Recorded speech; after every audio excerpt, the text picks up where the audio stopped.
Hello football ভক্তরা, কি অবস্থা সবার? কেমন আছেন সবাই? আশা করি সবাই অনেক ভালো আছেন। আপনারা কি জানেন ইংলিশ প্রিমিয়ার লিগের সেরা গোলকিপারকে?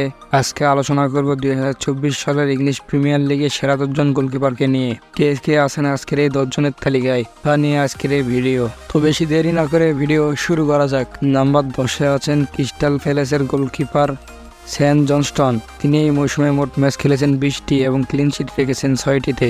নাম্বার 9-এ আছেন নিউক্যাসল ইউনাইটেডের গোলকিপার নিক পপ। তিনি এই মৌসুমে মোট ম্যাচ খেলেছেন 14টি এবং ক্লিন শিট রেখেছেন 6টি। নাম্বার 8-এ আছেন এএফসি বোর্নমাউথের গোলকিপার নিটো। তিনি এই মৌসুমে মোট ম্যাচ খেলেছেন 31টি এবং ক্লিন শিট রেখেছেন 7টি। নাম্বার 7-এ আছেন লিভারপুলের গোলকিপার অ্যালিসন বেকার। তিনি এই মৌসুমে মোট ম্যাচ খেলেছেন 23টি এবং ক্লিন শিট রেখেছেন 7টি। নাম্বার 6-এ আছেন ম্যানচেস্টার ইউনাইটেডের গোলকিপার আন্দ্রে ওনানা। তিনি এই মৌসুমে মোট ম্যাচ খেলেছেন 32টি এবং ক্লিন শিট রেখেছেন 8টি।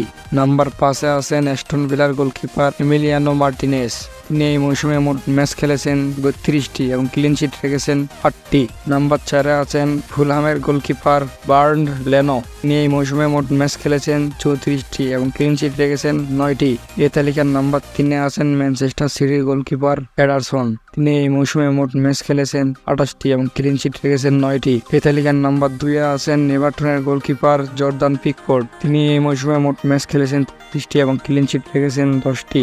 এই তালিকার নাম্বার 1-এ আছেন আর্সেনালের গোলকিপার ডেভিড রায়া। তিনি এই মৌসুমে মোট ম্যাচ খেলেছেন 28টি এবং ক্লিন শিট রেখেছেন 14টি। বর্তমান সময়ে অর্থাৎ 2024 সালের ইংলিশ প্রিমিয়ার লিগের সেরা গোলকিপার হচ্ছেন ডেভিড রায়া। তো এই ছিল আজকের ভিডিওটি ভালো লাগলে একটি লাইক করবেন এবং চ্যানেলে নতুন হলে সাবস্ক্রাইব করবেন এবং পরবর্তীতে কোন বিষয়ের উপর ভিডিও চান তা অবশ্যই কমেন্ট করে জানাবেন।